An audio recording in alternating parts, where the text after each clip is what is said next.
അമ്മേ, ഇന്നെനിക്ക് bread pizza കഴിക്കാൻ കൊതിയാവുന്നു. ഇന്നെനിക്ക് വേണ്ടി ബ്രെഡ് പിസ്സ ഉണ്ടാക്കിത്താ. പക്ഷേ വീട്ടിൽ ബ്രെഡ് ഇല്ലല്ലോ മോളെ. ഞാൻ റൊട്ടിയും കറിയും ഉണ്ടാക്കാം. അച്ഛൻ ബ്രെഡ് വാങ്ങിക്കൊണ്ടുവരുമ്പോൾ നിനക്ക് ഞാൻ ബ്രെഡ് പിസ്സ ഉണ്ടാക്കാം. റൂഹിയുടെ അച്ഛൻ മദൻ ഒരു ബ്രെഡ് ഉണ്ടാക്കുന്ന ഫാക്ടറിയിലാണ് ജോലി ചെയ്തിരുന്നത്. ദിവസങ്ങൾക്കു ശേഷം, കൊള്ളാം, ഇന്ന് റൂഹി മോൾ ബ്രെഡ് കാണുമ്പോൾ ഒരുപാട് സന്തോഷിക്കും. എന്തുപറ്റി മദൻ ചേട്ടാ, സന്തോഷത്തിലാണല്ലോ? അതെ രാജേഷ്, ഇന്ന് ഒരുപാട് ബ്രെഡ് ബാക്കി വന്നു. എന്റെ മോള് ഇത്രയും ബ്രെഡ് കണ്ട് ഒരുപാട് സന്തോഷിക്കും. ഇങ്ങനെ പറഞ്ഞ് മദൻ ഒരുപാട് ബ്രെഡ് എടുത്ത് വീട്ടിലേക്ക് പോയി. ബ്രെഡ് കണ്ട് റൂഹി സന്തോഷത്തിൽ തുള്ളിച്ചാടി. അച്ഛൻ ബ്രെഡ് കൊണ്ടുവന്നേ. അമ്മേ നോക്ക്, അച്ഛൻ എന്തോരം ബ്രെഡ് കൊണ്ടുവന്നെന്ന്. ഇനി എനിക്ക് ബ്രെഡ് പിസ്സ ഉണ്ടാക്കിത്താ. മോള് വേഗം എന്റെ കൊച്ചുമകൾക്ക് ബ്രെഡ് പിസ്സ ഉണ്ടാക്ക്. അവൾക്ക് ചെയ്യുമ്പോൾ എനിക്കും കൂടെ ഉണ്ടാക്ക്. അമ്മേ, ഞാനിന്ന് ഭക്ഷണം ഉണ്ടാക്കിയിട്ടുണ്ട്. ഇന്ന് ബ്രെഡ് പിസ്സ ഉണ്ടാക്കിയാൽ ഭക്ഷണം വെറുതെ കളയണം. അതുകൊണ്ട് നാളെ ഉണ്ടാക്കാം ബ്രെഡ് പിസ്സ. ഇല്ല മുത്തശ്ശി, അമ്മയോട് ഇന്ന് തന്നെ ഉണ്ടാക്കാൻ പറ ബ്രെഡ് പിസ്സ. ശരി മോളെ, ഞങ്ങളെ വിട്ടേക്ക്. ഞങ്ങൾക്ക് നാളെ ഉണ്ടാക്കാം. ഇന്ന് അവൾക്ക് വേണ്ടി ഉണ്ടാക്കി കൊടുക്കു നീ. അതേ രജനി, നീ അവൾക്ക് ഉണ്ടാക്കി കൊടുക്ക്. നമ്മുടെ കയ്യിൽ ഫ്രിഡ്ജൊന്നുമില്ലല്ലോ ബാക്കി വരുന്ന ഭക്ഷണം വയ്ക്കാൻ. നാളത്തേക്കിന് ഇത് കേടായി പോകും. അതുകൊണ്ട് നമുക്ക് ഈ ഭക്ഷണം കഴിക്കാം. നീ റൂഹിക്ക് മാത്രം ഉണ്ടാക്കി കൊടുക്ക്. അവൾ കൊതിച്ചതല്ലേ. രജനി റൂഹിക്ക് ബ്രെഡ് പിസ്സ ഉണ്ടാക്കി കൊടുത്തു. അത് കഴിച്ചവൾ സന്തോഷിച്ചു. അടുത്ത ദിവസം മദൻ ജോലിക്ക് പോയി. ജോലിക്ക് പോകുന്നവൻ ദിവസവും ജോലിക്ക് പോയി ഓവർ ടൈം ചെയ്യുമായിരുന്നു. എന്നാൽ പെട്ടെന്ന് ഫാക്ടറിയിൽ തീപിടിച്ച് മദനോടൊപ്പം 3 പേർ ആ വിപത്തിൽ മരിച്ചു. വീട്ടിൽ രജനിയും ബ്രെഡ് പിസ്സ ഉണ്ടാക്കി. ഞാൻ ബ്രെഡ് പിസ്സ ഉണ്ടാക്കി വെച്ചിട്ടുണ്ട്. എല്ലാവരും വേഗം വാ. എല്ലാവർക്കും ഒരുമിച്ചിരുന്ന് ബ്രെഡ് പിസ്സ കഴിക്കാം. അവനെ ഒരുപാട് നേരം കാത്തിരുന്ന ശേഷം രജനി പറഞ്ഞു, അമ്മേ, നിങ്ങൾ 2 പേരും ബ്രെഡ് പിസ്സ കഴിച്ചോ? ഞാൻ ചേട്ടൻ വന്നിട്ട് കഴിക്കാം. രാവിലെ പറഞ്ഞായിരുന്നു ഇന്ന് വരാൻ താമസിക്കുമെന്ന്. കാരണം ഇന്ന് ഓവർ ടൈം ഉണ്ട്. ശരി മോളെ, താ, ഞങ്ങൾ 2 പേരും അത് കഴിച്ചോളാം. രജനി അവർക്ക് 2 പേർക്കും ബ്രെഡ് പിസ്സ കഴിക്കാൻ കൊടുത്തു. അത് കഴിച്ച് കുറച്ചുനേരം കഴിഞ്ഞപ്പോൾ ഉറങ്ങി. ഇവിടെ രജനി രാത്രി മുഴുവനും മദനെ കാത്തിരുന്നു. എന്നാൽ അവളറിയാതെ ഇടയ്ക്കങ്ങ് ഉറങ്ങിപ്പോയി. അടുത്ത ദിവസം രാവിലെ അവൾ കണ്ണു തുറന്നപ്പോൾ ഒരുപാട് വിഷമിക്കാൻ തുടങ്ങി. മദനെ അന്വേഷിച്ച് എപ്പോൾ അവൾ പുറത്തേക്കിറങ്ങിയോ, നോക്കിയപ്പോൾ ഫാക്ടറിയിലെ കുറച്ചാൾക്കാർ മദന്റെ ശവവുമായി അവരുടെ മുറ്റത്ത് നിൽക്കുന്നു. മദന്റെ ശരീരം കണ്ട് അവൾ ഏങ്ങി ഏങ്ങി കരയാൻ തുടങ്ങി. അവൾ നിർത്താതെ കരഞ്ഞുകൊണ്ടേയിരുന്നു. ഇല്ല ഇല്ല, എന്തുപറ്റി എന്റെ ചേട്ടന്? ഇന്നലെ വരെ ഒരു കുഴപ്പവുമില്ലായിരുന്നു. പെട്ടെന്നത് എന്തു പറ്റിയതാ? അനിയത്തി, ഞങ്ങൾ ഇന്നലെ ഫാക്ടറിയിൽ നിന്ന് നേരത്തെ പോയി. എന്നാൽ മദനോടൊപ്പം 3 പേർ ഫാക്ടറിയിൽ ഓവർ ടൈമിലായിരുന്നു. രാത്രി ഷോർട്ട് സർക്യൂട്ട് ആയതുകൊണ്ട് ഫാക്ടറിയിൽ തീപിടിച്ചു. അവിടെ മദനും ഈ 3 പേർക്കൊപ്പം കുറച്ചുപേർ തീയിൽ പെട്ടുപോയി. ദൈവമേ, ഈ ചതി എന്നോട് എന്തിനു ചെയ്തു?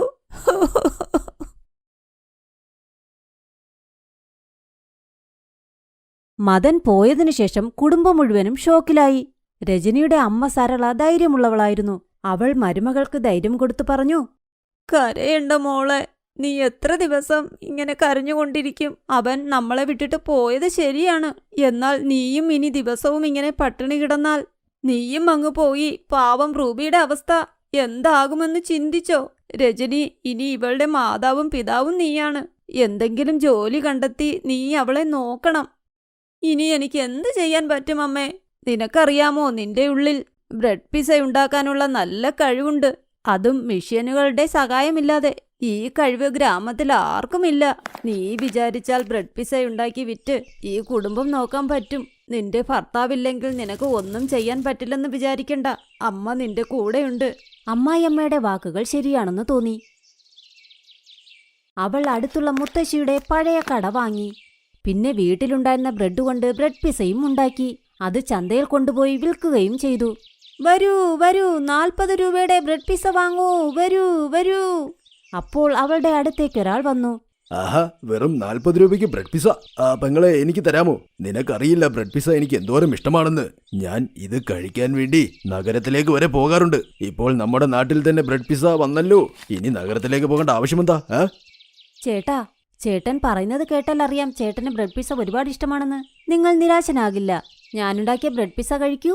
നിങ്ങൾ നഗരത്തിലെ പിസ്സയുടെ ടേസ്റ്റ് മറന്നുപോകും. ഇങ്ങനെ പറഞ്ഞവൾ ബ്രെഡ് പിസ്സ ഉണ്ടാക്കി കൊടുത്തു. അത് കഴിച്ച് അയാളും സന്തോഷിച്ചു. ഈ ബ്രെഡ് പിസ്സയുടെ ചർച്ച ഗ്രാമം മുഴുവനും പടർന്നു. അങ്ങനെ അവിടെ ഒരുപാട് ആൾക്കാരുടെ തിരക്കായി. ഗ്രാമത്തിൽ ബ്രെഡ് പിസ്സ വന്നത് കണ്ട് എല്ലാവരും സന്തോഷിച്ചു. രജനിയുടെ കച്ചവടം നന്നായി കൂടി ഒരുപാട് സമ്പാദിക്കാനും തുടങ്ങി. അമ്മ പറഞ്ഞത് ശരിയാ. നമുക്ക് നമ്മളെ വിശ്വാസം വേണം. നോക്ക് എന്റെ അധ്വാനത്തിന്റെ ഫലം. നിന്റെ കയ്യിൽ തന്നെ വയ്ക്കും മോളെ, നിന്റെ അധ്വാനമാണ്. രാവിലെ മുതൽ വൈകുന്നേരം വരെ അവൾ കടയിൽ പിസ്സ വിൽക്കാൻ തുടങ്ങി. ഒരിക്കൽ കടയിലേക്ക് കുറെ ടൂറിസ്റ്റുകൾ വന്നു. അവൾ ഉണ്ടാക്കിയ ബ്രെഡ് പിസ്സയും അവർ കഴിച്ചു. വാവ്, എന്ത് നന്നായിട്ടാ ഉണ്ടാക്കിയിരിക്കുന്നത്. ഞാൻ ഇത്രയും ടേസ്റ്റുള്ള ബ്രെഡ് പിസ്സ കഴിച്ചിട്ടേ ഇല്ല. നന്ദിയുണ്ട് ചേട്ടാ. രജനിയുടെ ബ്രെഡ് പിസ്സ ഫേമസ് ആയപ്പോൾ ജനങ്ങൾ വലിയ ലൈനിൽ നിന്ന് ബ്രെഡ് പിസ്സ കഴിക്കാനായി വന്നു. ഇതിലൂടെ അവൾ അവളുടെ കുടുംബം വളരെ നന്നായി നോക്കി. വലിയ വീടും അവൾ വച്ചു. അതിൽ എല്ലാവരും സുഖമായി ജീവിച്ചു. പിന്നെ ഗ്രാമത്തിൽ സ്വന്തമായൊരു കടയും തുറന്ന് ബ്രെഡ് പിസ്സ വിൽക്കാനും തുടങ്ങി.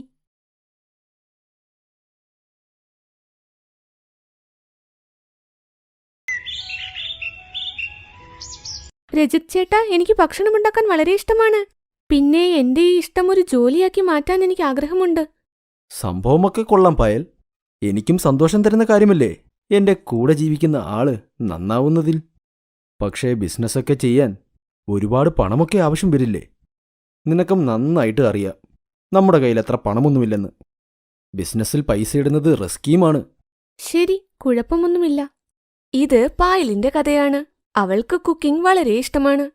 അവളുടെ കല്യാണം നഗരത്തിൽ താമസിക്കുന്ന ഒരു മിഡിൽ ക്ലാസ് ആളായ രജിത്തിന്റെ കൂടെയായിരുന്നു. രജിത് നഗരത്തിൽ അച്ഛനും അമ്മയും അനിയത്തിയോടൊപ്പവും താമസിച്ചിരുന്നു. എന്നാൽ പായൽ ദരിദ്ര വീട്ടിലെ ആയിരുന്നു. അവൾ ഗ്രാമത്തിൽ നിന്നാണ് വന്നത്. അവരുടെ കല്യാണം കഴിഞ്ഞ് കുറച്ചു ദിവസമേ ആയുള്ളൂ. ഒരിക്കൽ വീട്ടിലേക്ക് വരുന്ന വഴിയിൽ രജത് 2 പിസ്സ വാങ്ങിക്കൊണ്ടുവന്നു. ഇതിനു മുൻപ് പായൽ പിസ്സ കണ്ടിട്ടു പോലുമില്ല. അവർ കേട്ടിട്ടു പോലുമില്ല. അവൾ പിസ്സയെ തന്നെ നോക്കിയിരുന്നു. ഇത് കണ്ട് നാത്തോൺ ചാന്ദിനി പറഞ്ഞു, അയ്യോ, എന്താ ചേച്ചി? ചേച്ചി എന്തിനാ ഇങ്ങനെ നോക്കുന്നത്? ഇതിനു മുൻപ് ഞാൻ കഴിച്ചിട്ടു പോലുമില്ല. കഴിച്ചിട്ടില്ലെന്നു? ചേച്ചി, ഇതാണ് പിസ്സ. എനിക്കിത് വളരെ ഇഷ്ടമാ. ചേച്ചിക്കും ഇഷ്ടപ്പെടും. കഴിച്ചു നോക്ക്. ഞാൻ മാസത്തിലൊരിക്കൽ ഉറപ്പായും വാങ്ങിച്ചു കൊണ്ടുവരാം. ആഹാ, ഇത് കൊള്ളാമല്ലോ. നല്ല രുചിയുണ്ട്. പായലിന് ഭക്ഷണമുണ്ടാക്കാൻ ഇഷ്ടമായിരുന്നല്ലോ. അവളുടെ വീട്ടുകാർക്കും പിന്നെ അവിടെ വരുന്ന ആളുകൾക്കും എല്ലാവർക്കും പായലിന്റെ ഭക്ഷണം ഒരുപാട് ഇഷ്ടമായി. എന്നാൽ പിസ്സയുടെ സ്വാദ് അവളുടെ വായിൽ നിന്നും പോയതേയില്ല. പക്ഷേ എന്നും പിസ്സ വെളിയിൽ നിന്നും വാങ്ങാൻ അവളുടെ കയ്യിൽ അത്ര പണവുമില്ല. ഒരു ദിവസം, ഇതാ ചാന്ദിനി, നീ പിസ്സയുണ്ടാക്കാനുള്ള സാധനങ്ങൾ ചോദിച്ചില്ലേ? ശരി ചേട്ടാ, പക്ഷെ എനിക്കിന്ന് തീരെ വയ്യ. ചേട്ടൻ ഫ്രിഡ്ജിൽ വെക്ക്, നാളെ ഉണ്ടാക്കാം. എന്നാൽ അടുത്ത ദിവസവും ആരോഗ്യം മെച്ചപ്പെട്ടില്ല. സൺഡേ ആയതുകൊണ്ട് പായൽ എല്ലാവർക്കും വേണ്ടി ആലു പൊറോട്ട ഉണ്ടാക്കാൻ ചിന്തിച്ചു. എന്നാൽ അടുക്കളയിൽ നോക്കിയപ്പോൾ ഉരുളക്കിഴങ്ങ് കുറവാണ്. അപ്പോൾ അവളുടെ നോട്ടം ഫ്രിഡ്ജിൽ വെച്ചിരുന്ന പിസ്സയുടെ സാധനങ്ങളിൽ പോയി. ഇത് പിസ്സയ്ക്കുള്ള സാധനമാണല്ലോ. ഇന്ന് തൽക്കാലം ഇതെടുക്കാം, പിന്നെ വാങ്ങിവെച്ചാൽ മതിയല്ലോ. ഇന്ന് എല്ലാവർക്കും വേണ്ടി പിസ്സ പൊറോട്ട ഉണ്ടാക്കിയാലോ? അങ്ങനെ ചെയ്യാം. പായൽ ഇങ്ങനെ ചിന്തിച്ച് ഫോണിൽ നോക്കി പിസ്സ പൊറോട്ട ഉണ്ടാക്കാനായി തുടങ്ങി. എല്ലാത്തിനും മുൻപ് അവൾ ആദ്യം പൊറോട്ട നാത്തൂന്റെ അടുത്തേക്ക് കൊണ്ടുപോയി. അത് കഴിച്ച് ചാന്ദിനി പറഞ്ഞു, കൊള്ളാമല്ലോ, ശരിക്കും സൂപ്പറായിട്ടുണ്ട്. എന്താ അടിപൊളി പിസ്സ പൊറോട്ടയാ. സത്യമായിട്ടും നല്ല രുചിയുണ്ട്. വീട്ടിലെ എല്ലാവർക്കും അവളുടെ പിസ്സ പൊറോട്ട ഇഷ്ടമായി. 15 ദിവസത്തിൽ 2 തവണ അവൾ എല്ലാവർക്കും വേണ്ടി പിസ്സ പൊറോട്ട ഉണ്ടാക്കി. എല്ലാവരും സന്തോഷത്തോടെയും കഴിച്ചു. എന്നാൽ ഒരിക്കൽ അവരുടെ സന്തോഷത്തിൽ ആരുടെയോ കണ്ണു തട്ടിയിരിക്കുന്നു. എന്തു പറ്റി മോനെ? എന്താ വിഷമിച്ച്? എന്തു പറയാനാമേ, ഇന്ന് ബോസിന്റെ ക്യാബിനിലേക്ക് വിളിച്ചു. ഈ ലെറ്ററും എനിക്ക് തന്നു. എന്താ ചേട്ടാ, ഒന്ന് കാണിച്ചേ. ചാന്ദിനി ആ ലെറ്റർ വായിച്ച് ഞെട്ടലോടെ കസേരയിലിരുന്നു. എന്തു പറ്റി മോളെ? പറയ്, അതിലെന്താ എഴുതിയിരിക്കുന്നത്? ചേട്ടന്റെ ജോലി പോയെന്ന്. ഇത് കേട്ട് എല്ലാവരുടെയും കണ്ണുതള്ളി. നിങ്ങൾ ടെൻഷൻ അടിക്കണ്ട, ഞാൻ പെട്ടെന്ന് വേറെ ജോലി കണ്ടെത്തിക്കോളാം. മോനറിയാമല്ലോ തുടക്കത്തിൽ ഈ ജോലി കിട്ടാൻ എത്ര നടന്നു എന്ന്. ഇന്നത്തെ കാലത്ത് ജോലി കിട്ടുന്നത് എളുപ്പമൊന്നുമല്ല. നിങ്ങൾ പേടിക്കണ്ട. നമുക്ക് പുതിയ എന്തെങ്കിലും ജോലി ചെയ്യാം. പായൽ, കുട്ടികളെ പോലെ സംസാരിക്കാതെ. നിനക്ക് നന്നായിട്ട് അറിയില്ലേ നിന്റെ ബിസിനസ് തുടങ്ങാൻ എത്രത്തോളം പണം ആവശ്യം വരും? ചേട്ടത്തി പറയുന്നത് ശരിയല്ലേ? പെട്ടെന്ന് ചേച്ചി പറയുന്ന ജോലി ചെയ്യാം. തുടങ്ങുമ്പോൾ ചെറുതായിട്ട് തുടങ്ങാം. എനിക്ക് തോന്നുന്നത് ആദ്യം 2 പേരും ചേർന്ന് കിച്ചടി വല്ലതും ഉണ്ടാക്കി വിൽക്ക്. വാവ്, ചേട്ടൻ സ്മാർട്ടാണല്ലോ. നിങ്ങൾ എന്താ ആലോചിക്കുന്നത്? പറ. ചേട്ടൻ ആദ്യം മനസ്സിലാക്കേണ്ടത് ചേച്ചിയുടെ കൈപുണ്യത്തിലാ കാര്യം. അതുകൊണ്ടാണ് പിസ്സ പൊറോട്ട ഉണ്ടാക്കി വിറ്റാലോ എന്ന് ചിന്തിക്കുന്നത്. പറഞ്ഞത് ശരിയാ. ഒരു പണി ചെയ്തു നോക്കുന്നത് തെറ്റൊന്നുമില്ല. സത്യത്തിൽ എന്റെ മരുമകളുടെ കൈക്ക് മായാജാലമുണ്ട്. അങ്ങനെ എല്ലാവരുടെയും പിന്തുണ കാരണം അവർ പിസ്സ പൊറോട്ടയുടെ കട തുറക്കാൻ തീരുമാനിച്ചു. രജത് ഒരു ഉന്തുവണ്ടിയും വാങ്ങിച്ചു, കൂടെ പിസ്സ ഉണ്ടാക്കാനുള്ള ആവശ്യ സാധനങ്ങളും. അടുത്ത ദിവസം ഒരു വലിയ ഗ്രൗണ്ടിലെ മേളയ്ക്കടുത്ത് അവർ പിസ്സ പൊറോട്ടയുടെ കടയിട്ടു. പായൽ ചാന്ദിനിയുടെ സഹായത്തോടെ പെട്ടെന്ന് പിസ്സ പൊറോട്ടയും ഉണ്ടാക്കി. ആ കടയിൽ വലിയ അക്ഷരത്തിൽ എഴുതിയിരുന്നു പിസ്സ പൊറോട്ടക്കാരി. ആ രസകരമായ പേരുകേട്ട് ആൾക്കാർ വരാനും തുടങ്ങി. അയ്യോ, പിസ്സ പൊറോട്ടയോ? കേട്ടിട്ട് വ്യത്യസ്തമായിട്ടുണ്ട്. പറയൂ, എന്തൊക്കെ പിസ്സ പൊറോട്ടയുണ്ട്? ഞങ്ങളുടെ കയ്യിൽ പിസ്സ പൊറോട്ട, ചീസ് ഇട്ടത്, ഉള്ളിയിട്ട ടോപ്പിംഗ്സ്, എല്ലാ തരവുമുണ്ട്. പറയൂ, ഏതാ വേണ്ടത്? എടാ സുമിത്, നമുക്ക് ടോപ്പിൻ പൊറോട്ട വാങ്ങിക്കാം. വ്യത്യസ്തമായി തോന്നുന്നു. അവർ ടോപ്പിൻ പിസ്സ പൊറോട്ട ഓർഡർ ചെയ്തു. പായലും പെട്ടെന്ന് പിസ്സ പൊറോട്ട ഉണ്ടാക്കി കൊടുത്തു. അത് കഴിച്ച് അവർ രണ്ടുപേരും പിസ്സ പൊറോട്ടയെ പ്രശംസിച്ചു. പൊറോട്ടയുടെ പേര് കേട്ട് കൂടുതൽ ആൾക്കാരും വന്നു. കുട്ടികൾ പോലും അവളുടെ കൈകൊണ്ടുള്ള പിസ്സ പൊറോട്ട കഴിച്ച് സന്തോഷിച്ചു. ആദ്യ ദിവസം തന്നെ അവളുടെ പിസ്സ പൊറോട്ട പേര് നേടി. വൈകുന്നേരം അവർ വീട്ടിലേക്ക് വന്ന് ആദ്യത്തെ ദിവസത്തെ ലാഭം കണ്ട് അമ്പരന്നുപോയി. നല്ല ലാഭമുണ്ട്. എനിക്ക് തോന്നുന്നത് ജനങ്ങൾക്ക് 6-7 മാസം കഴിഞ്ഞത് മനസ്സിലാക്കുമ്പോൾ പിസ്സ പൊറോട്ട വേറെ ലെവലിലെത്തും. പക്ഷേ ഇന്നത്തെ യുവാക്കൾ വരെ പിസ്സയുടെ പേരും പറഞ്ഞാ കഴിക്കാൻ വന്നത്. ആദ്യ ദിവസം തന്നെ ഇത്രയും ലാഭം. ഇനി ദിവസങ്ങൾ കഴിയുമ്പോൾ എങ്ങനെയായിരിക്കും? സത്യം പറഞ്ഞാൽ എനിക്ക് ആദ്യം നല്ല പേടിയുണ്ടായിരുന്നു. പക്ഷേ അവരത് കഴിച്ച് പ്രശംസിച്ചു തുടങ്ങിയപ്പോൾ എനിക്ക് വളരെ സന്തോഷമായി. ചേച്ചി കണ്ടോ? ചേച്ചിയുടെ പലതരത്തിലുള്ള പൊറോട്ടയ്ക്ക് ആവശ്യക്കാർ വരുന്നത് കണ്ടോ? അങ്ങനെ ദിവസവും രാവിലെ അവർ ജോലിക്കായി പോയി വൈകുന്നേരം വരെ പിസ്സ പൊറോട്ട ഉണ്ടാക്കി വിൽക്കും. എന്നാൽ ഒരിക്കൽ അവിടേക്ക് ഒരു പോലീസുകാരൻ വന്നു.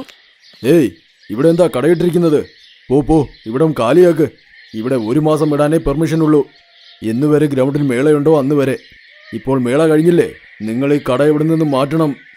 സർ, ഞങ്ങൾക്ക് അറിയില്ലായിരുന്നു മേളയുള്ളപ്പോൾ വരെ മാത്രമേ ഇടാൻ പറ്റൂന്ന്. സർ, എൻ്റെ ഭർത്താവിന് ജോലിയില്ല. വീട്ടിലെ ഒരുപാട് അംഗങ്ങളെ ഇങ്ങനെ വേണം സർ പോറ്റാൻ. അവരുടെ വയറ് നിറയ്ക്കാൻ വേണ്ടി എന്തെങ്കിലും ചെയ്തല്ലേ പറ്റൂ. അവർ പറയുന്നത് കേട്ട് പോലീസുകാരന് അവരോട് ദയ തോന്നി. അവിടെ കടയിടാൻ അനുവാദം നൽകുകയും ചെയ്തു. അപ്പോൾ പായൽ ആ പോലീസുകാരനും കൈകൊണ്ടുണ്ടാക്കിയ പിസ്സ കൊടുത്തു. പിസ്സ കഴിച്ചപ്പോൾ പോലീസുകാരനും സന്തോഷമായി. കൊള്ളാമല്ലോ, നല്ല രുചിയുണ്ട്. കൊള്ളാം. ഇട്ടോ. നിങ്ങൾക്ക് എന്നുവരെ വേണോ അന്ന് വരെ ഇട്ടോ. നിങ്ങൾ ആര് പറഞ്ഞു വിടുമെന്ന് നോക്കട്ടെ. ഇത് പറഞ്ഞ് പോലീസുകാരൻ അവിടെ നിന്നും പോയി. അവരുടെ മുൻപിൽ ആൾക്കാർ തടിച്ചുകൂടാനും തുടങ്ങി. ഒരുപാട് പൈസയും സമ്പാദിക്കാൻ തുടങ്ങി. രജത്തും ജോലിയില്ലാത്തതുകൊണ്ട് തന്റെ ഭാര്യയെ സഹായിച്ചു. നാളുകൾക്കുള്ളിൽ ദാരിദ്ര്യവും മാഞ്ഞു. അവരൊറ്റയ്ക്ക് ഒരു വലിയ കടയും ഇട്ടു. അവിടെ കച്ചവടവും തുടർന്നു. Thanks for watching.